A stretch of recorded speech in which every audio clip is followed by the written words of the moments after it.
paz de Cristo. Amén. ¿Cómo estás? Bien. ¿Y Oh, tú? me alegro mucho, muy bien, gracias a Dios. Oh. Vine a visitarte, pero ¿y esa señorita tu hermanita? Sí, es mi hermanita. Pero nunca me he hablado de ella. Oh, vamos a hablar. Muy linda, muy preciosa. Gracias. Una princesa de Dios. Gracias. Entra. Gracias. Eh bien, la fin font parler, on l'a D'accord. Ma fin parler avec Zami, et puis après ça, la continue parler. Ok.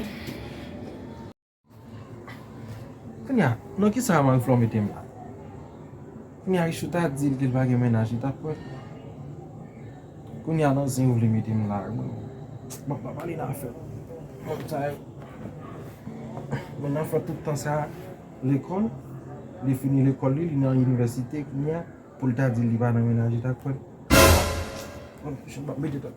Ba bonti tot man nan sen sa.